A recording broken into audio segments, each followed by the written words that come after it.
İpek Canbulat'la geldik dostlar. İpek hoş geldin canım sen de yayına. Hoş bulduk. Herkese güzel bir cuma. Cuma da bitti aslında. Akşama doğru geliyoruz. Ama güzel hafta sonları dileyerek bu programa başlamak istiyorum. Her şey gönlünüzce olsun. En güzel enerjiler, en büyük güzellikler, en büyük mutluluklar sizinle olsun. Tabii ki yaz ayındayız ama maalesef çok çabuk geldi, çok çabuk gidiyor. O da her şeyin güzel olduğu, süreli olduğu gibi. Ama biliyorum ki hepimizin aslında bu dönemde sıkıntıları var. Açık konuşmak gerekirse Bilal abi, geçen gün yayınınıza denk gelemedim. Ama onu da konuşmak istiyordum. 12 Ağustos'ta, yani 2 gün önce, biliyorsunuz, önemli bir tutulma vardı. Güneş tutulması. Vardı. Buradan ben bütün danışanlarıma ve aynı zamanda beni izleyenlere, gene sizin takipçilerinize ve bizim programımızı mütemadiyen takip edenlere selam olsun diyorum. Ama tabii ki bu tutulma bize aslında çok güzellikler sunacak ve inanıyorum ki Eylül ayına kadar da harika şeyler olacak hayatımızda. Bu arada siz nasılsınız? Bodrum'da hava nasıl? Bodrum'da hava güzel, hafif hafif esiyor. Yani o sıcaklık yine var ama eskisi gibi 45 derece değil, 34-35 derece. Şu anda mesela biraz daha iyi, gölgelendi, hava da bulutlandı. Güzel işte, söylediğin gibi yaz mevsimi geldi geçiyor. Teoman'a sormuş arkadaşlar, muhabir arkadaşlar, şarkıcı Teoman'a. Yazla aran nasıl? Seni plajlarda, beachlerde göremiyoruz Teoman diye. Teoman demiş ki ben yazın geçmesini bekliyorum demiş. Ben yazı sevmem. Ben sonbaharı severim, ilkbaharı severim. Yazdan hoşlanmam ben demiş. Sıcakları sev. Yaz sevilir, sevilmeyecek gibi değil ama son yıllarda mevsimler çok değiştiği için yaz hakikaten zaman zaman çekilmez bir hale geliyor. Yani ben klimalı ortamdan çıkamayacaksam yaz mevsimini ne yapayım ya? Yani Evet, bence de bir anlamı yok. Ama Bilal abi, genelde insanlar yaz mevsiminde enerjiyle, metafizikle ilgilendiğim için söylüyorum. Enerjilerini en çok, yani kötü enerjilerini en çok bıraktığı mevsim yaz mevsimi. Çünkü biz kış mevsiminde kumsalda, toprakta yürüyemeyiz. Ve aynı zamanda yazın gene o tuzlu suda bizim kötü enerjiler ve negatif enerjilerden bizi arındıran o tuzlu sudan da istifade edemeyiz. Çünkü kışın da denize giremeyiz. O yüzden aslında enerjimizin en sağlıklı ve en verimli olduğu dönem, açık konuşmak gerekirse, yaz mevsimi. Seven de var, sevmeyen de var. Hatta güneyde yaşayanlar, özellikle Antalya, Mersin, Kıbrıs, işte o sahillerde olanlar 50 derece sıcakta hep bana söylüyorlar. Ya diyorlar, İpek Hanım, inanılmaz sıcak. Hani hakikaten ne yediğimizden tat alıyoruz, ne işte klimaların altında inanılmaz 3 ay esaretli bir hayat içindeyiz. Dediğim gibi bunlar da gelip geçecek. İstanbul'da çok çabuk kış geliyor, biliyorsunuz. O evet, yüzden de herhangi bir sıkıntımız olmayacak.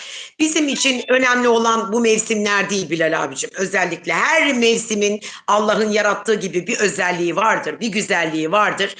Allah bizi sıkıntılarımızdan mahrum etsin. En önemlisi bize amin, sağlık, sıhhat, mutluluk versin. Bu kadar. amin, amin. Şunu söylemek istiyorum. Yazın çok dikkatli olması lazım insanların. Bizi izleyenlere mesela bu mesajım. E, Benim bir yeğenim var. Dünya güzeli erkek yeğenim. Çok yakışıklı. Kızlar peşinde. Kızlar çiçek yolluyor. Bilal abi, kargo gelecek, çiçek getirecek, alır mısın diye bana telefon açıyor. Bıktım onun kızların yolladığı, ciddi söylüyorum, çiçeklerini almaktan. Yakışıklı ve karizma. Dün başına güneş geçmiş, ölüyordu çocuk, biliyor musun? Normal plajda yüzüyor. Arkadaşlarıyla beraber salın üzerinde oturuyorlar. Yarım saat sohbet ediyorlar. Efecan. E, Akşam bir geldi, başım ağrıyor. Çok başım ağrıyor. Efe dedim, erken yat. Bizim komşumuz, evlerimiz yan yana. Erken yat, başının ağrısı, uyursun geçer. Çocuk gece duvarlara vuruyor. Bir bağırıyor saat 3'te 4'te. Ne oluyor dedim ya. Tarçın nasıl havladı, fırladı. Gittim yan eve, yerlerde. Efecan. Ne oluyor Efecan? Bilmiyorum diyor. Zehirlendim mi, ne oldu? Bilal abi diyor, bilmiyorum diyor. Annesi de uyandı. Hastaneye götürüldü. Ben götüremedim. Ben sabahleyin havalimanına yetişecektim erkenden. Damadım geldi. Onu karşılayacaktım. Sabaha kadar hastanede kalırım diye ben götüremedim. Hastanede kan alıyorlar, bakıyorlar filan. Başına güneş geçmiş ama öyle böyle değil yani. İstifra etmiş hastanede. Serumlar, şunlar, bunlar. Yani yazın da tehlikesi büyük. Çok dikkatli olmak gerekiyor. Çünkü Bilal abicim, doktorlar ve profesörler genelde diyorlar ki, yazın diyorlar 20 dakikadan 25 dakikadan fazla güneşin altında kalmayın. Evet, güneşin çok faydası var. Bir defa D vitamini ve aynı zamanda kemiklerimize faydası var. Ne bileyim, bedenimize var ama yüzümüze falan değil. Öyle güneşte, ben mesela güneşlenmeyi sevmem. Nefret ederim. Hem yaşlandırır, çünkü bir sürü ultraviyole ışın var üzerinde ve çoğu zararlı. Faydalı olduğu kadar. Onun için her şeyi dozunda yapmakta fayda var. Evet dostlar, evet doğru söylüyor İpek Camlat. Hoş geldiniz. İpek Hanım hoş geldiniz. Süreyya Diker Hanım, özel abonelerim hoş geldiniz. Caner'cim hoş geldin. Ve Evet, diğer, Lale Arzu. Lale Arzu. evet ve diğer arkadaşlar, diğer izleyenlerimiz hepiniz hoş geldiniz. Moderatörlerim de hoş geldi arkadaşlar.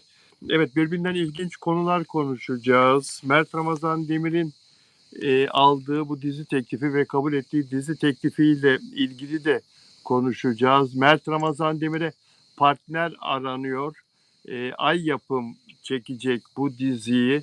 Helal olsun Mert'e, çok doğru karar verdi yapım şirketini değiştirmekle. 7 bölümde bitecek kötü bir dizinin içindeydi Mert Ramazan Demir. 7 bölüm sürebilecek en fazla, çünkü kötü bir senaryo, kötü bir kast izlenmedi ve Mert Ramazan Demir bir yerde, arkadaşlar, bir yerde orada Mert Ramazan Demir büyük bir manevi kayba uğradı.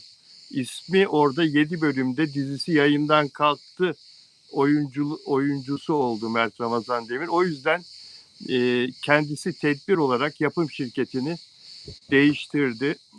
Belki OGM'nin de bu değişiklikle birlikte aklı başına gelir ve böyle bir oyuncuya dizi çekiyorsan çok daha fazla titizlenmen gerektiğini anlarsın. Onur büyük atam, güven atam, anlarsın. Kolay değil, bu çocuklar bu kariyerlerini kolay inşa etmiyorlar. O yüzden onlara her türlü destek olması lazım. Yapımcı olarak onlara en mükemmel kast neyse o hazırlanmalı. En iyi senaryo neyse o yazılmalı. Olmadı, delikanlı faciaydı ama Mert Ramazan Demir'in, konuya birdenbire girdim ama şunu da söyleyeyim. Mert Ramazan Demir'in dünya üzerinde, globalde o kadar çok büyük bir sevgi halesi var ki 7 bölüm sürdüğü halde belki de benzeri yoktur bunun. Dizi kapış kapış satılıyor. 13 bölüm tamamlanmadan bir diziyi hiçbir televizyon dünya üzerinde satın almak istemez. Arkası gelsin ister.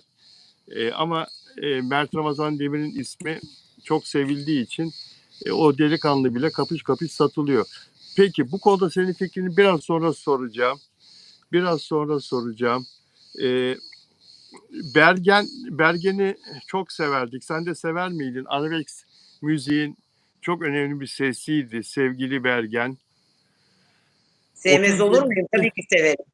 37. ölüm yıl dönümünde mezarı başında dualarla anıldı Bergen. Kocasının öldürdüğü bir kadın, şiddete Evet. giden bir kadın, bir sembol, kadın şiddetinin sembolü haline gelmiş bir isim. Allah rahmet eylesin, nur içinde yatsın.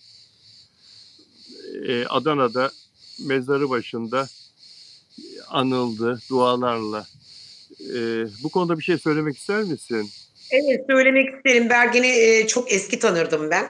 Çok yaralıydı. Aslında eşinden dolayı yaralıydı. Hatta yazılan şarkılar da genelde, bakın, sen affetsen ben affetmem. En güzel şarkısı oydu. Ve bir şarkısını çok dinlerdim. Seni kalbimden kovdum.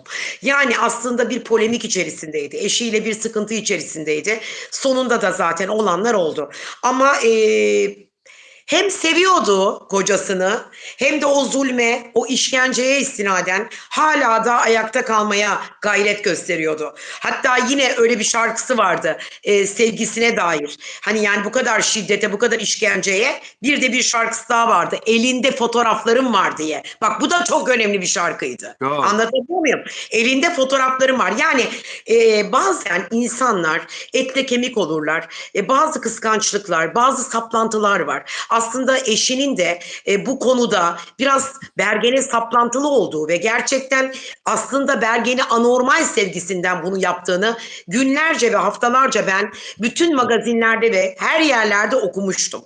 Ama tabii ki üzüldüm. Güzel, güçlü bir sesti.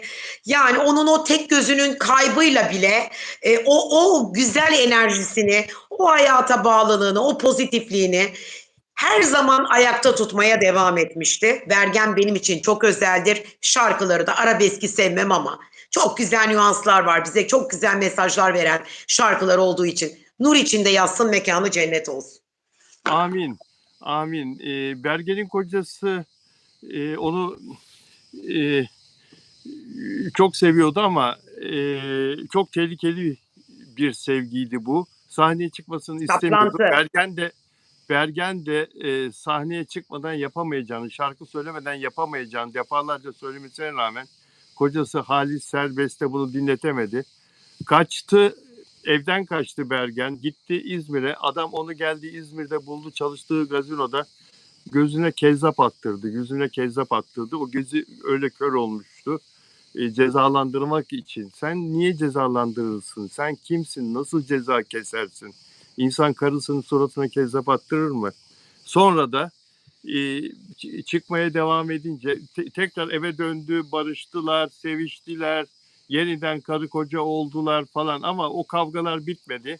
O olaydan birkaç sene sonra da pusu kuruyor. Annesiyle şehirler arası yolda arabada giderken arabasıyla önünü kesiyor, tabancasını çıkarıyor ve Bergen'i vuruyor. Ben Halis Serbest tabii cezaevine girdi, yattı. 8 sene yattı galiba. Ya da Ama daha bundan dolayı değil Bilal abicim. daha Bunun üzerine bir suçu daha vardı. Cinsel istismar suçu vardı. vardı, Anlatabiliyor muyum? vardı evet. Cezaevinden Halbuki. çıktıktan sonra ben Adana'da gittim, onu buldum, Halis Serbest'i ve Evet. kendisine röportaj yaptım. Hı E, hı. Dedim pişman mısın o Bergen'i öldürdüğün için? Pişmanım dedi ama beni çok kızdırdı dedi. Çok kızdırdı, çok inat etti dedi. Öldürmem doğru değildi ama dedi çok inat etti dedi. Çok gücüme gitti dedi. Gururuma gitti dedi. Etrafımdaki insanlara dedi yüzüne bakamaz hale gel. Vardır ya Anadolu'da böyle bir mertlik, bir delikanlılık. Erkeğin dediği olacak filan. Evet. Saçma Evet. sapan duygular, saçma sapan şeyler, inançlar, inanışlar. Evet. E, Evet. Belki çocukları olsaydı böyle olmazdı diye düşünüyorum. Çünkü uzun yıllar tedavi görüp de çocuk sahibi olamadığını biliyorum Bergen'in. Bravo. Çocuğu olamamıştı. Onu da biliyorum. Belki daha farklı olabilirdi. Adamcağızın da ruhu haliyeti de farklı olabilirdi. Ama tabii çok üzücü. Hem önce kezzap ondan sonra da bu ay ne kadar üzücü, ne kadar kötü bir şey. Allah'ım ya Rabbim. Çilekeş bir kadındı. Peki şimdi bir mail geldi. O mailin içini hemen şöyle bir kısaca okuyayım. Güneşin Doğduğu Yer dizisinin çekimleri başladı. Yapımcıların işte ismini söylüyor. Evet, Burak Özçivit başrolde. Burak Özçivit Kenan Kozan karakteriyle ekranlara dönüyor. Dizinin Özçivit'in yer aldığı özel video ve Güneşin Doğduğu Yer'in çekimlerinin fotoğraflarını size yolluyoruz. Adana'nın sert ve tutkulu dünyasında, Almanya'da başlamış çekimler, Adana'nın sert ve tutkulu dünyasında devam edecek. Etkileyici atmosferi, çarpıcı hikayesi ve güçlü oyuncu kadrosuyla yeni sezonda ATV ekranlarında olacak. Çekimler başlamış. Onunla ilgili bir mail geldi. Bu da bir son dakika bilgisi olarak aktarmış olalım. Ya dişlerini çok fırçalar mısın sen? Yoksa seyrek mi fırçalarsın? Yo, ben dişlerim bakın ben 56 yaşındayım. E, Benim bütün dişlerim hepsi kendi dişlerim ve aynı zamanda bir tane eksik bile yok dişlerimde. Bir tane bir çürük vardı, bir tane de dolgu var. Yani 56 seneden beri hala da aynı dişleri kullanıyorum. Evet, fırçalarım. Çok bakarım dişlerime. Çok. Mesela sürekli diş ipi kullanırım. Çünkü yemek yediğiniz zaman dişlerinizin arasına herhangi bir şey kaçtığında orada bakterileşir ve o bakterileşmeden dolayı da diş çürüğü yapar ve onun için çok önem veririm. Diş solüsyonlarım var, onları kullanırım. Dişlerime çok iyi bakarım. Evet, dişlere bakmak önemli.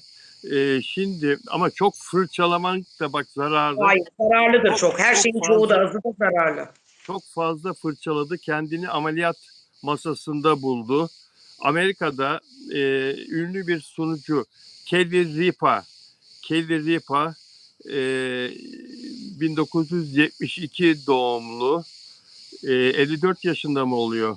Evet, 54. Benden 2 yaş küçük. Evet, 54. Kelly Ripa kocasıyla birlikte bir sabah programı sunuyor şu anda. Yıllardır ama ekranlarda çok tanınan bir yüz. Diş eti ameliyatı olmak zorunda kaldı. Fazla fırçalamak diş etlerine zarar vermiş. E, e, Evet. Ve yaşadıklarını anlatmış. Bakalım ne anlatmış. Çok fazla fırçalıyorum. Bu diş etlerime zarar vermiş. Diş etleri çekilmiş ve neredeyse konuştuklarının anlaşılamaz hale gelmiş zaman zaman. Konuştukları, söyledikleri. Doktorlar ameliyatın kaçınılmaz olduğunu söylemişler. Şöyle bir bakıyorum ve iyileşme 2 haftasını sürüyormuş ameliyattan sonra. 2 hafta süreyle de konuşması yasakmış.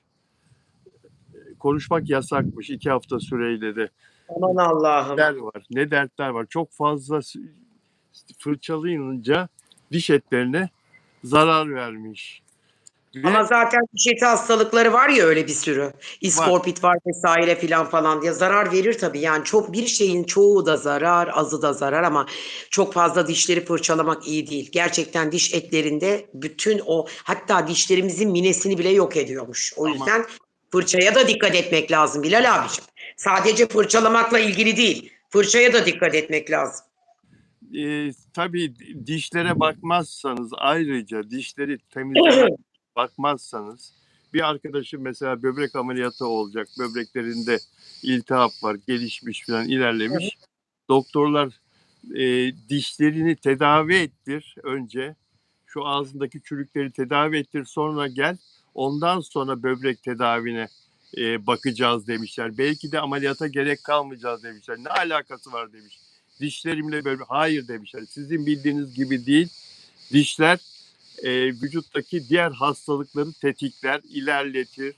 Dişlerini tedavi ettirirsen ve iyi bakarsan hastalıkların geçme ihtimali de çoğalır.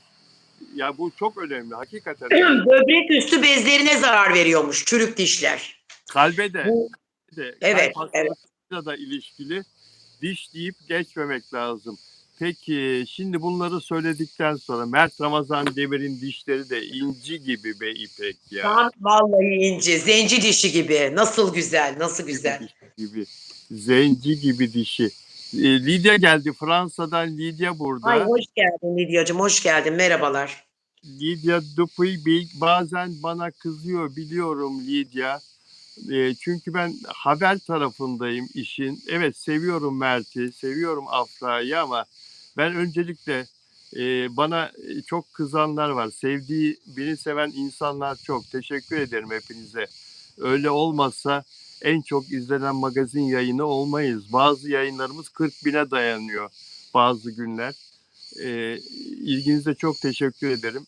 Bana mesela Afracılar çok kızıyor. Bazen Mertçiler çok kızıyor. Zannediyorlar ki ben, Afracılar Mert'i tutuyorum, Mertçiler Afra'yı tutuyor. Hayır arkadaşlar. Ben ikisini de en az sizler kadar seviyorum. Bunu bir kenara koyalım. Ama ben önce gazeteciyim.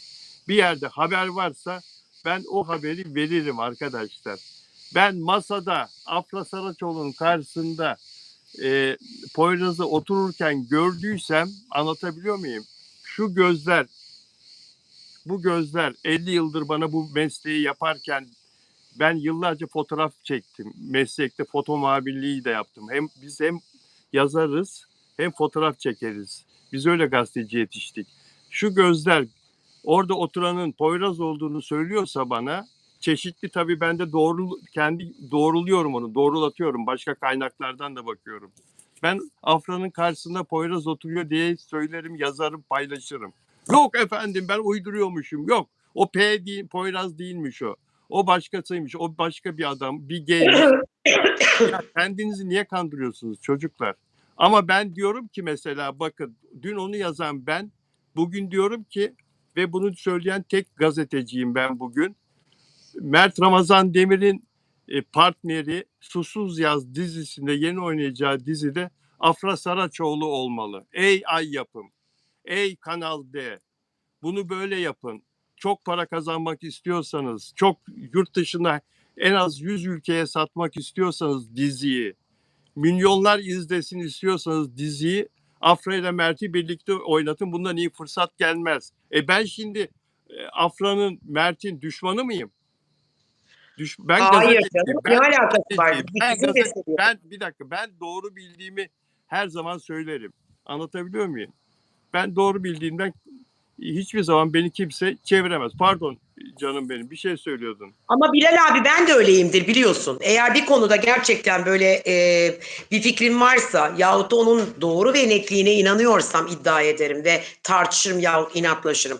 Ama eğer o olayla alakalı herhangi bir bilgim yoksa, o olayla ilgili yarım yamalak bir şey biliyorsam susmayı tercih ederim. Ama bu Mert ve Afra konusunda hiçbir zaman susmadım. Çünkü hiçbir zaman inanmadım. Hiçbir zaman Poyraz denen o kişiyle birlikte olduğuna da inanmadım. Bir ciddi ilişkiye yelken açtığına da inanmadım. Nasıl ki size mesaj atıyorlarsa maalesef beni de linçliyorlar bu konuda. Ama tabii ki ben bunları çok ciddiye almıyorum. Çünkü benim de inanılmaz bir çevrem var. Özellikle Türkiye'de çok danışanım var. Ve bana bu konuyu biliyorlar ve bizi gerçekten izliyorlar. Ve gerçekten izledikleri için de bana diyorlar ki İpek Hanım, biz Assos'a gittik, gördük. Bana resimler atıyorlar. Lütfiye Hanım'ın orada olduğundan bahsediyorlar. Yani Bilal abi bunlar gerçek şeyler. Hani bunların zaten dediğim gibi ben bir magazinci değilim. Siz magazincisiniz, haber yapabilirsiniz ama siz de zaten bununla para kazanmıyorsunuz. Anlatabiliyor muyum? Hani bize bir para veren yok. Reklam yapalım diye bir getirisi yok bu olayın. Biz doğru bilgileri vermek zorundayız ve özellikle siz. Ve İnanıyorum ki çok duayen ve işinizin professional, yani gerçekten kompetanı olarak 50 yıllık bir magazinci olarak bu konuda da sizinle bazı şeylerde hemfikirim. Sonunda siz de ne dediniz? Evet, doğru. Poyraz'da da görülmüş olabilir ama ben de artık inanıyorum ki bunlar Mert'le barıştılar. Yahut ayrı barıştılar yahut beraberler de hiç ayrılmadılar. Ama ben bu Poyraz ilişkisinde baştan beri zaten hiçbir zaman olmadı dedim. Ne zaman ki Asos'ta bana gerçekten o resimler geldi, ben yayınlayamam. Çünkü biliyorsunuz bazen KVK şeyleri var. Kuralları, kanunları, bilmem neleri. Ben zaten usturuplu konuşmaya da dikkat ediyorum. Özellikle yayınlarda hata yapmamaya da dikkat ediyorum. Çok fazla çünkü sıkıntı çıkarır sonunda. Bana gelen resimleri ben gördüğümde bunlar hiç ayrılmamışlar dedim. Çünkü o suratlarına baktığımdaki ifade başlayan aşk enerjisiyle o son gelen resimler yine aynı enerjide meçlenmişti. Anlatabiliyor muyum? O yüzden dolayı ben onları çok seviyorum. Hiç böyle bana yazmayın ne olur Instagram'da. Bakın geçen gün bir iki kişiyi payladım. Ve özellikle de dedim ki bana bununla ilgili yazmayın. Beni ilgilendirmiyor. Ama siz hala ısrarla beni linçlediniz. Pardon, Nelida gitmeden Nelida'ya selam verin. Affedersin İpek. Estağfurullah, estağfurullah. Nelida Manzano geldi. Her zaman gelmez. Arjantin'den. Hola Nelida. Hola arkadaşım. Hola Nelida. Nelida Manzano'ya selam olsun. Devam et İpek. Ve ben onların hiçbir zaman gerçekten Poyraz'la birlikte olduğuna inanmadım. Çünkü 2 tane kilit soru sordum. Buna da mantığımla cevap verdim ve yanıtladım. Madem Afra'nın hayatında birisi vardı da, şahsen ben bir Kova burcu erkeği olarak, ki astrolojiye inanan ve gerçekten gökyüzüne inanan ve onlarla hareket eden, enerjilerle yaşayan bir kadınım. Neden o zaman Mert Ramazan Demir buna istinaden bunun karşılığını verip bir partneriyle ya da bir bayanla görülmedi? Gece ya da gündüz ya da tatilde hep bunu sorguladım. Anlatabiliyor muyum?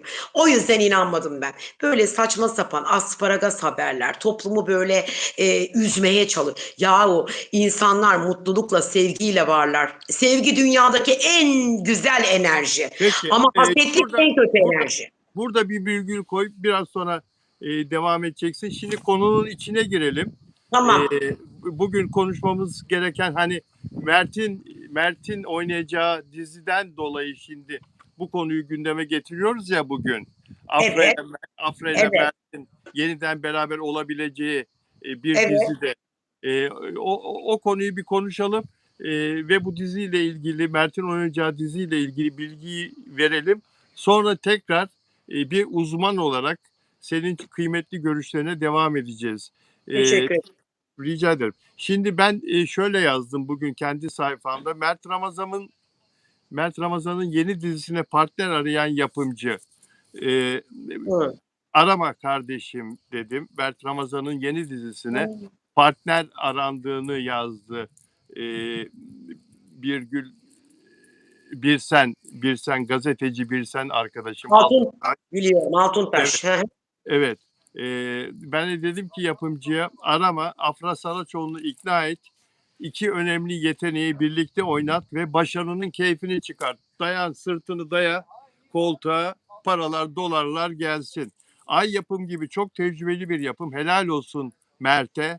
OGM ile devam etmedi. Ay Yapım'ın teklifini kabul etti. Çünkü demin yayının başında da söyledim. O zaman daha az izleyicimiz vardı. Tekrar kısaca üzerinden geçeyim. Delikanlı dizisi OGM'nin büyük bir başarısızlığıdır. Mert Ramazan Demir gibi bir oyuncuyu böyle sıradan bir kastla denenmemiş, çalışılmamış, deneme çekimleri yeterince yapılmamış, kast bir arada senaryoya göre eksik oynatılmış, oynatılmamış, yeterli tecrübe yapılmamış, okuma provası şu bu filan onları uyandırması lazımdı. Kastaki uyumu, oyunculardaki uyumu uyandırmamış. Mert Ramazan Demir burada bana göre manevi olarak çok şey kaybetti. 7. bölümde dizinin kalkması ona eksi yazar. Hiç kimse diğer başrol oyuncusunun dizisi yayından kalktı demez. Neyse o yüzden Mert'i kutladım. O gemele devam etmediği için. Afra Saraçoğlu'nu ikna et. İki önemli yeteneği birlikte oynat ve başarının keyfini çık. Ay Yapım gibi çok tecrübeli bir yapım firmasının bu iki yıldıza katılacak Kaan Urgancıoğlu ile beraber çekeceği Susuz Yaz en az 100 yabancı ülkeye satılacaktır. Burada Mert'in kötü karakterli ağabeyinin ağabeyini Kaan Urgancıoğlu'nun oynaması konusunda yapım şirketi Kaan Urgancıoğlu ile görüşüyormuş. Tam o rolün adamı Kaan Urgancıoğlu. Mükemmel oynar ve tadından yenmez. Diziyi bize seyrettiren diğer bir şey olur. Oyuncu olur. Hakikaten rahmetli Erol Taş oynamıştı sinemada kötü adam karakterini. Afra ile Mert bu sözümde size profesyonel düşünün. Sizler profesyonel oyuncularsınız. Aranızdaki küslüğü bir kenara bırakın. O beni aldattı, bu beni aldattı, aşk olmadı, şudur filan. Bunlar hakikaten profesyonelce bakınca bak o paraları kazanmasaydınız şimdi bu kadar böyle İtalya, İspanya, Fransa'dan gel, Mümkün değil. Danimarka'dan gel, Yunanistan'a git, bilmem neye git. Bunlar profesyonellik sayesinde kazanılmış. Ananızın ak sütü gibi helal paralarınız. Bunu profesyonellikle kazanıyorsunuz. Prensiplerinizle, dürüstlüğünüzle, çalışkanlığınızla. İşinize bakın. Bırakın birbirinizi. O beni aldattı. O bana işte aramadı beni. O işte benim isteklerimi yerine bırakın. Bunları geride bırakın. Özel hayatı da sete sokmayın. Oyun oynayın. Oyunculuğunuzu gösterin. Geçin.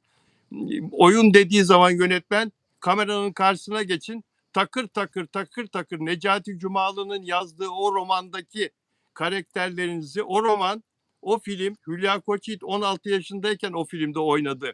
İlk filmidir. Afra Saraçoğlu ve 16 yaşındaki bir kızın, küçücük bir kızın daha çocuk kategorisindeki bir kızın oynadığı o başrol Berlin'de Avrupa'nın en büyük film festivallerinden Berlin Film Festivali'nde en büyük ödül Altın Ayı'yı kazandı. Hülya Koçyiğit'in ve Erol Taş'ın oyunculuğuyla, bir de e, diğer başrol Ulvi Bey, soyadını unuttum. Allah rahmet eylesin. Onların oyunculuğuyla. Böyle bir dizide oynama fırsatı kaçar mı ya? Ben Afra Saraçoğlu olsam araya insanlar koyarım. Yapımcıya haber yollarım. Afra Saraçoğlu'nu bir arayın.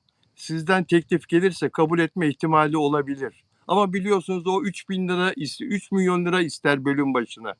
Parasını verirseniz Afra Saraçoğlu'nu ikna edebilirsiniz diye, ben Afra Saraçoğlu olsam yapımcının kulağına böyle kar suyu kaçırırım. Susuz Yaz, Türk sinemasının uluslararası çapta ilk ödül kazanan filmidir. Sinema filmidir. Bu diziye çevrilecek film. Bir köyde geçecek hikayesi. Öyleydi çünkü. Bu fırsat Mert için de Afra için de büyük bir değerdir. Afra ile Mert, bu sözümde size, profesyonel düşünün, aranızdaki küslüğü bir kenara bırakın, projede buluşun ve ikinize bağımlı hem Türkiye'den hem yurt dışından milyonları ekran başına taşıyın. Canım benim, söz sende.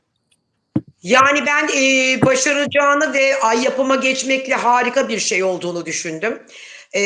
Ve böyle bir şey de bekliyordum kendisinden bu sene içerisinde. Bence onlar her zaman göz önündelerdi. Başarılı olacaklarına inanıyorum. Hiçbir sıkıntı yaşamayacak, öyle düşünüyorum. Kova burcu biliyorsunuz zaten. Mert bir kova erkeği olarak çok son derece sezgileri güçlü ve attığı adımları çok iyi inceleyen ve aynı zamanda hata yapmamaya gayret eden ve bilgeliği ve zekası ön plandadır. Bundan hiçbir endişem yok Mert'le alakalı. O yüzden herhangi bir sıkıntı olmayacak. Allah yolunu açık etsin, enerjilerini düzgün tutsun, kem gözlerden korusun Mert'i. Ben sevindim açıkçası. Ben de çok sevindim. Ben doğrusu bu sezon Mert'in ulusalda oynayacağını zannetmiyordum. Çünkü hakikaten değerli izleyenler, sevgili İpek, sen zirvedeki bir oyuncusun. Çok büyük işler yapmışsın kısa zamanda. Yalı Çapkını'nı bir kenara bırakın. Ondan sonra o çektiği o kötü senaryolu sinema filmi, dijitalde oynayan Hı. ve kötü kastlı diyeceğim. Yine yani yanlış anlamasın, değerli oyuncular vardı içlerinde ama yine de kast çok daraltılmıştı. Çok az masrafla çekilen bir filmdi o, anlıyor musunuz? Prodüksiyon falan çok zayıftı. Hatta hatalar da vardı. Kurgu hatası dahi vardı. Bir sinema filmde olmaması gereken. O filmi zirveye taşıdı. Dünya çapında Netflix'in en çok izlenen filmlerinden biri haline getirdi. O tane tamircide geçen film. Neydi adı? Ben Bu kadar değerli bir iş yapan bir Mert Ramazan Demir'e bunu devam ettirmek yakışırdı. Delikanlı'da hayal kırıklığına uğratıldı Mert. Hem senaryo hem kast açısından ve başarısız oldu film. Ama ben o yüzden şöyle düşünüyordum. O hayal kırıklığıyla bu çocuk diğer gezer. Tenis okullarına gider, akademilerine. Mallorca'ya nasıl gitmişti geçen sene? Yine öyle gider. Londra'ya gider, dil okur. Belki Los Angeles'a gider, oyunculuk okur. Ama bir sene sinema yapmaz, dizi yapmaz diye düşünüyordum. Beni yanılttı. Ve çok zor bir işe girdi arkadaşlar. Çok zor bir işe girdi Mert. Çivi çiviyi söker. şimdi Öyle delikanlı mı? Ben delikanlıya yenildim mi? Öyle mi? Hadi getirin Türk sinemasının en ağır filmini. Görün bakayım oyunculuk nasıl oluyor diyor Mert. Mert Ramazan Demir mi oynayacak? Başka oyuncu bulamadınız mı diyenler. Sizlere söylüyorum bunu. Hikayeyi okuyayım da anlayın ne kadar zor bir diziye, bir sinema filmine dizi olarak girdiğini. Mert Ramazan Demir, Susuz Yaz dizisinin başrol oyuncusu. Bir dakika. E, söylediğim çıktı zaten Aykut. Dizi 1960'larda bir köyde geçiyor. Hasan, Mert Ramazan Demir Hasan. Hasan ağabeyi Osman'ın işlediği cinayeti üstlenip, işte Osman da Erol Taş'tı. Şimdi de o demin ismini söylediğim oyuncu olacak. Kendisine teklif götürüldü. O olacak. Evet. Osman Osman'ın işlediği cinayeti üstlenip özgürlüğünden vazgeçerek hapse giriyor. Ancak Osman onu sırtından bıçaklıyor ve öldüğünü gösteren sahte belgeler düzenliyor. Karısına sahip oluyor ya. Karısına, Hasan'ın eşi Bahar, burada Hülya Koçyiğit'ti. Osman tarafından bu sahte belgelerle kandırılıyor ve Osman daha sonra Bahar'la evleniyor. Filme bakar mısınız? Yıllar sonra Hasan hapisten çıkıyor. Affa uğruyor, hapisten çıkıyor ve kardeşinin hayatını ve sevgilisini çaldığını öğreniyor. Çatışmalar ve sürprizlerle dolu bir intikam yolculuğu başlıyor.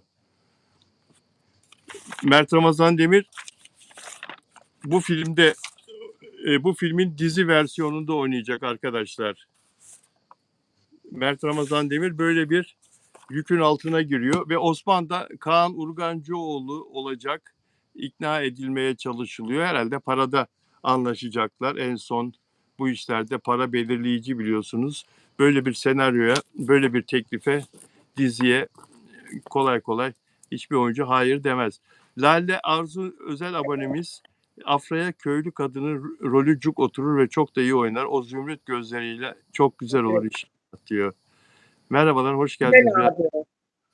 Yani keşke Afra bu projeye dahil olsa. Diyorlar ki ya Poyraz izin vermez. Niye izin vermesin kardeşim? Poyraz onun iyiliğini düşünmez mi? Sonra ben Afra Saraçoğlu'ysam anamı bile dinlemem ya. Poyraz'la alaka şimdi, o nereden nereye geldik? Poyraz'la ne alakası var bunun? Poyraz izin vermez dediniz. Ya Poyraz kim izin verecek onu? Bir dakika. Haklısın da. Ne alakası? Bir anda akıl tutulması yaşadım. Poyraz kimdi? Hangi sıfatla izin verecek, tamam, de vermez?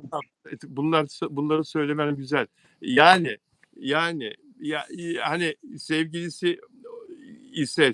ise onlar, aralarındaki ilişki öyle bir ilişki ise izin vermez diyorlar. Buna inanan çok insan var tabii, sevgili olduklarını.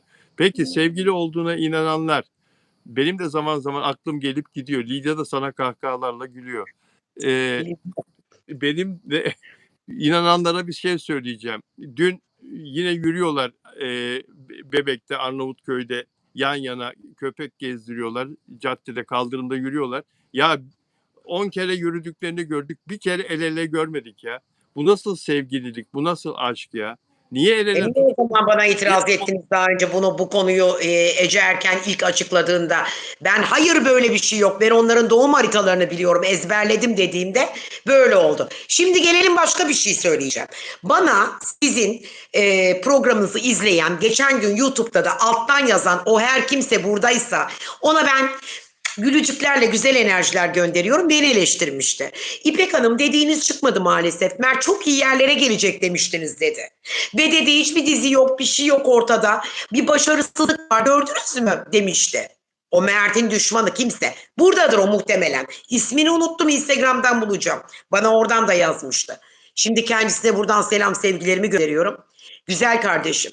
Öncelikle ben size söyledim baştan da. Mert çok güzel bir projeye adım atacak dedim. Girecek dedim. 2027 yılı Mert'in senesi olacak. Afra'nın senesi olacak. İkisiyle ilgili dedim mi demedim mi ben bunu? Dedim. Peki neden o zaman geçen gün beni eleştirdi? Neden böyle alttan yazdı? Hiç dediklerinizin hiçbiri çıkmadı dedi. Ben sözümün lafımın arkasındayım ya.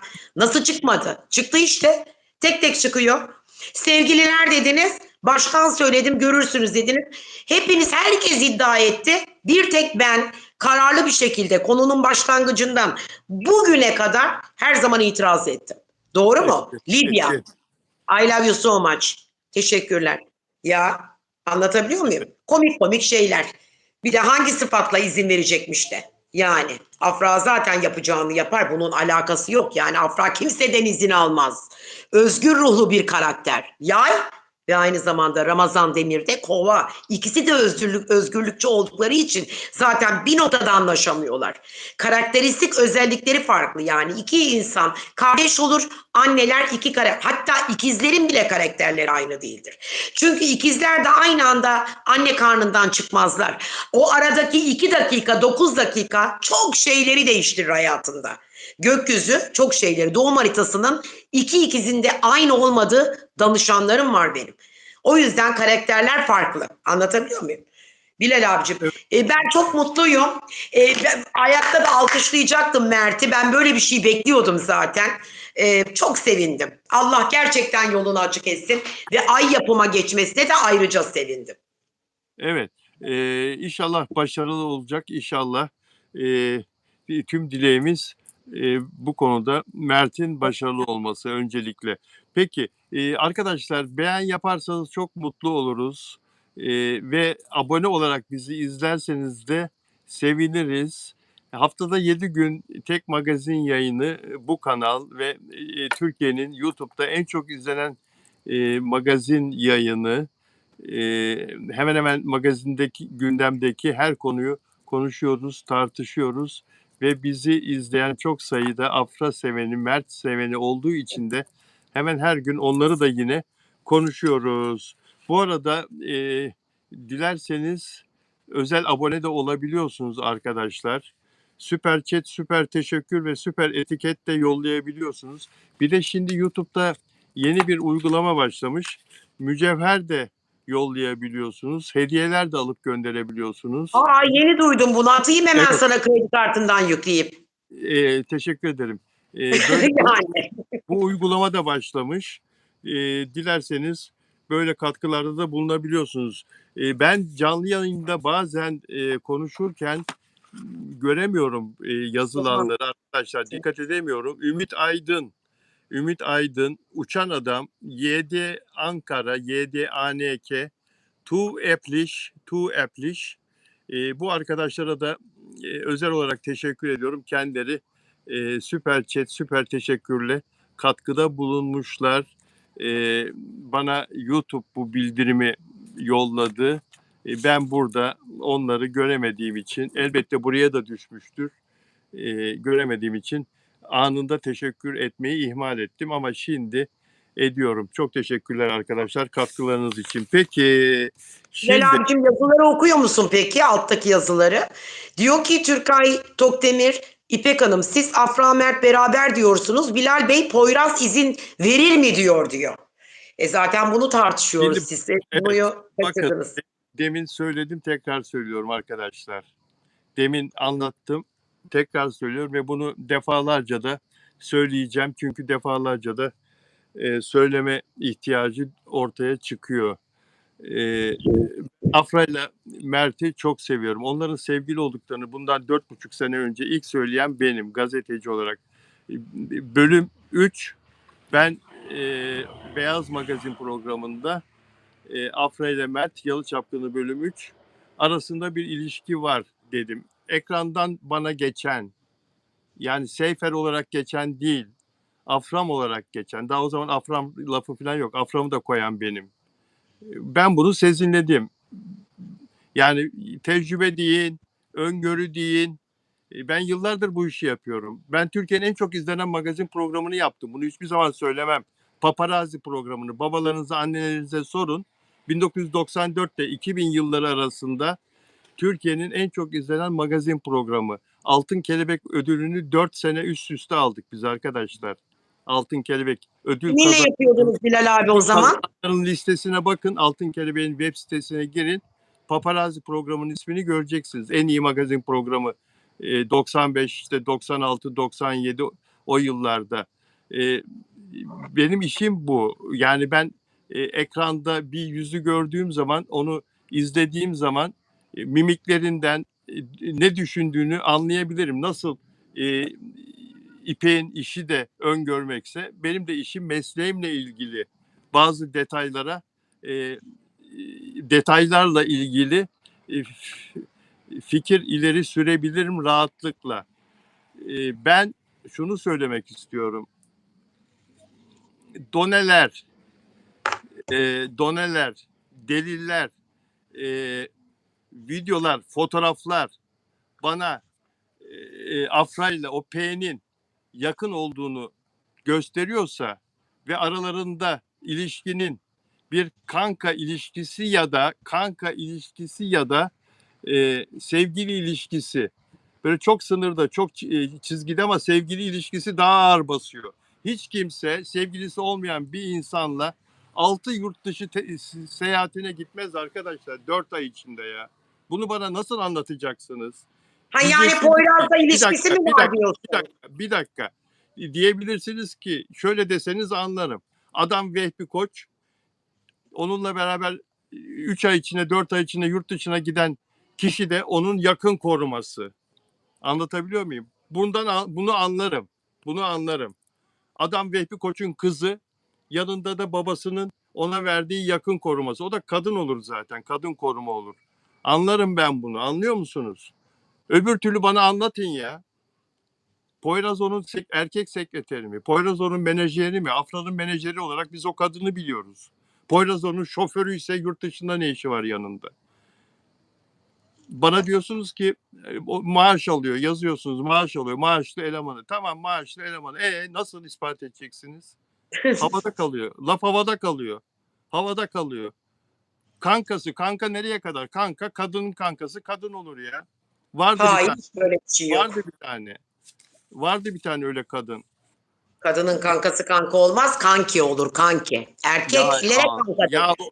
bana kelime oyunu yapma. Ne demek istediğimi sen çok iyi anladın. Tövbe yarabbim. Yani onun için arkadaşlar e, ben aralarındaki yani Poyraz'ın Afra'nın hayatında söz sahibi olabileceğini söylüyorum. Onun için söylüyorum. Bunlara bakarak söylüyorum. Paris'te yok diyorsunuz. Karşısında oturuyor ya. Büyütün. Sorun yapay zekaya sorun. Büyütün. Bu surat kime ait deyin. Bu surat bu adama mı ait deyin. Sorun. Büyütün. Bakın. Arkadan gördüğün adam Poyraz diyorsun diyorlar. Arkadan değil kardeşim. Profilden, yandan. O ağız o ağız. O ağzı 50 yerde görsem tanırım. Poyraz'ın ağzı değişik. Kocaman bir ağız. O masada da o gözüküyor. Ama ben Afra ile Mert'in birlikte olmasını, barışmalarını, aşk yaşamalarını sizden daha çok istiyorum. Onun için de bu filmde, bu dizide birlikte olsunlar. Tamam aşk yaşasınlar diye söylemiyorum bu dizide birlikte. Bu dizide profesyonelce yaşamak istemiyorlarsa yaşamasınlar aşk falan. Zaten kocaman insanlar. Profesyonelce oyunculuklarını ortaya koysunlar. Daha da büyürler, daha da büyüsünler, daha da çok kazansınlar.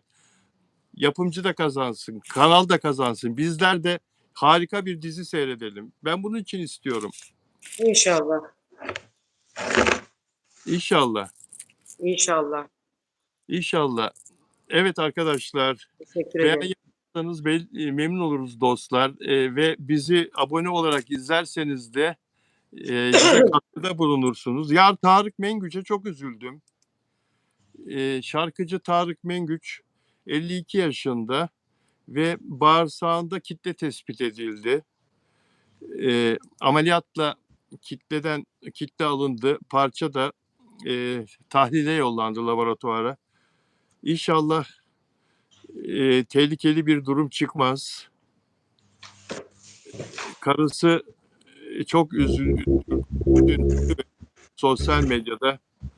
Allah kocama şifa versin paylaşımları yapıyor.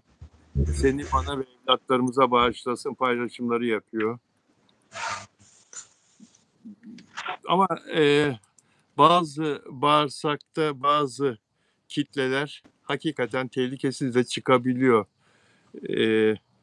Ve yani tehlikeli de olsa tedaviyle de iyileşebilen türü de var o kötü hastalığın. İnşallah şifa bulsun. Bunu dileyelim Amin. İnşallah. Hande Erçel'le ilgili bir gelişme var. Hande Erçel'le ilgili gazeteci arkadaşımız Müge Dağıstanlı paylaştı. Hande Erçel hikaye yazarlığı ve senaryo eğitimi için bu ayın sonunda Londra'ya gidecek. Ve son bir yılda bazıları dram türünde olmak üzere 6-7 hikaye kaleme aldığını yazıyor Müge Dağıstanlı. Londra'da senaryo eğitimi alacağını ve o konudaki yeteneğini geliştireceğini yazıyor. Sence Hande Erçel fobi mi oluştu oyunculukla ilgili? Hande Erçel'de de kendisine başka arayışlara girdi. Oyunculuk kadar güzel bir şey, kıymetli bir şey, değerli bir şey olabilir mi yani bir oyuncu kadın için? Eğitim Hırslı alacaksan Hande. eğitim alacaksan oyunculuk eğitimini al yani. Niye yan taraflara kaçıyorsun? Ne dedin? Pardon, bir şey söyledin. Hırs var onda, hırs. Yani her şeyde muvaffak olayım, her şeyde başarılı olayım, oraya sıçrayayım, buraya gideyim. Yani ama bir insan sadece tek bir alanda bence şey olmalı. Yani o konunun üzerine gitmeli. Oyuncuysan onu daha çok geliştirebilirsin. Bütün enerjini ona verirsin. Sen sendeki bütün enerjiyi kalkıp oyunculuk harici bir şeye verirsen o zaman hiçbir şeyde başarılı olamazsın. Keşke tanısam da ona söylesem. Yani güzel söyledin, doğru söyledin. E, Ya da bize başka yönlerim de var benim ispatı içinde mi? Yani kamuoyuna ben bunu da yapıyorum, bunu da başarıyorum. Tabii, Hikayeyi tabii. ben yazdım. O filmin, o dizinin hikayesini ben yazdım. Şimdi halkımızın bir kısmı da senaryo ile hikaye arasındaki farkı bilmiyor. Diyor ki bu dizinin senaryosunu, bu filmin senaryosunu Hande Erçel yazdı. Ya senaryo yazmak o kadar kolay mı? Senaryo yazmak için oturacaksın. Bir bölümün senaryosunu yazmak 4 gün falan sürüyor. Bir dizi bölümü 5 gün sürüyor. Oturacaksın. Of dedi, öf dedi, eğildi, kalktı, kapının tokmağını açtı. Bu detaylara kadar yazacaksın. Kardeşim, bütün oyuncular için. Yani senaryo yazmak o kadar kolay mı? Yazdığı Hande Erçel'in hikaye, kabaca hikaye. 4 sayfa, 5 sayfa genel olarak hikaye. Ve iddia şu ki Hande Erçel sevenler, onlar da biliyordur, bana darılmasınlar, bizi izleyenler. Bir de kızla ilgili diyorlar ki oradan aldı, buradan aldı, öbür taraftan Kore dizisinden aldı. Karman çorman verdi yapay zekaya. Hani eskiden kıyma makineleri vardı kasaplarda, hala var mı bilmiyorum. Kıymayı, eti koyardı, kıyma olarak öbür taraftan çıkardı. Şimdi yapay zekaya diyorsun ki beş satır bir şey söylüyorsun. Bana diyorsun roman yaz. Roman yazıyor ya sana. Evet, evet, Şimdi evet. bir de diyorlar ki Hande ile ilgili yapay zekaya yazdırıyordur diyorlar. Yapar mı? Yapmaz ya. Yapay zekaya niye yazdırsın? Hande bir defa son derece yetenekli bir kız. Yapay zeka ile ne ilgisi var onun? Kendisi bunu yapabilecek kapasitede, akıllı. Yani ona ihtiyaç duyacağını zannetmiyorum. Yapay zeka bazen fire veriyor biliyor musun Bilal abi? Şaka değil. Gerçekten veriyor. Doğru. Ben girdim bir gün yapay zekaya yazdım. Erdek'e gitmek istiyorum diye. Erdek yazdım. Ben nereden çıktım? Ya diyorum nasıl olur diyorum. Denizi aşmam lazım. Devrekten çıktım. Erdek yazdım. Yapay zeka Erdek'i Devrek olarak algıladı. Allah Allah. Vallahi billahi devrekten çıktım. İnan buna. Allah Allah. Yollarımı da şaşırttı bana yapay zeka. İnan. Lale Arzu hanımefendi diyor ki P. Afra'ya İspanya'da yatırım için yardımcı olmuş, akıl vermiş. Restoranda masa fotosu sebebi oymuş. Mert'in arkadaşı da vardı hani masada. Evet, Madrid'deki restoranda. Ee, doğrudur, doğrudur Arzu Hanım. P'nin de öyle bir çevresi varsa yardımcı olmuş olabilir, doğrudur. Yani Hande Erçel ve Onur Güven Atam'la birlikte Müge'nin iddiasına göre Müge'nin bu sana da yolladığım bu haberle ilgili yazısı aslında daha da uzun. Bir bakayım o yazının uzun halini bulabilecek miyim? Hemen bakıyorum. Daha da uzun Müge'nin o yazısı ve orada Onur Güven Atam'ın da onu bu senaryo çalışmaları, yani hikaye çalışmaları konusunda desteklediği erkek arkadaşı Onur Güven Atam'ın da desteklediği cümlesi var Müge'nin haberinde. Yani Müge'ye göre Onur Güven Atam'dan ayrılık yok Hande Erçel arasında. Öyle diyor. Ben Hande Erçel'i e, dijitalde de olsa, sinemada da olsa, ulusalda da olsa dizilerde görmek isterim. Bak o da kendini geri çekti. Bir ara 3-4 tane üst üste yaptı dijitalde. Araya bir de şey de sıkıştırdı. Ulusal da sıkıştırdı. Şimdi kendisini geri çekti. Oyunculuktan bir arada yani bu arada oyunculuktan vazgeçti. Peki arkadaşlar. Ha bu arada Tolga Sarıtaş'a muhabir arkadaşlar mikrofon uzatıyorlar. Oyuncu Tolga Sarıtaş Teşkilat dizisinin başrol erkek Çeşme'de ailesiyle tatil yaparken Hande Erçel'in diziye dahil olacağı yönündeki iddiaları soruyorlar gazeteci arkadaşlar. Öyle bir ihtimali bilmiyorum diyor Tolga Sarıtaş. Teşkilat dizisine Hande Erçel'in dahil olacağı iddiası konusunda onu bilmiyorum diyor. Yeni damat Ronaldo'nun yeni saçlarını gördün mü, futbolcu Ronaldo'nun? Gördüm, haklısınız. Gördüm. Beğendin mi diyeceksiniz. Siz ne düşünüyorsunuz bu konuda? Sizin fikriniz daha önemli. Gösterim. Yeni damat nikahtan hemen 2 gün sonra saçları böyle ve bunu nikahtan sonra hanımıyla çocuklarıyla Suudi Arabistan'a gitti. Suudi Arabistan'da futbol takımı, futbol kulübünün internet sayfasında, Instagram sayfasında bu paylaşıldı. Kulübü paylaştı. Hafif kızıl olmuş saç rengi. Ben çok beğendim. Ben de beğendim. Çok enteresan bir şey olmuş böyle. Ona da açmış, yakışmış yani. Yakışmış. 41 yaşında ve hala oynuyor. 1000 golü tamamlayana kadar devam edecek. Galiba 960 küsur golde. Bu sezon 1000 golü tamamlar. Bu sezon da oynayacak. Ondan sonra futbolu bırakacak. 1000 golle ulaşana kadar devam edecek ve yeni damat 10 yıllık sevgilisiyle nihayet evlendi biliyorsun. Ronaldo. Ben kız için çok sevindim. Kız için çok sevindim. Yani ev çocukla doldu. Hala sevgili, hala nişanlılardı. Karısı için çok sevindim. Nihayet resmi karısı olmayı başardı kız. Nihayet. Bazı erkekler böyle ya. Nedense yani uzattıkça uzatıyorlar. Uzattıkça uzatıyorlar. Sevgili İpek, bir şeyler yazıyordun. Anlatacakları mı var? Notlarımı aldım burada. Sizin gönderdiklerinizle ilgili. Doğum haritalarını çıkarmıştım. Mert'le ve Afra'yla ilgiliydi ama şimdi diyeceksiniz ki çok az kaldı diyeceksiniz. Bana alttan yazmışlar.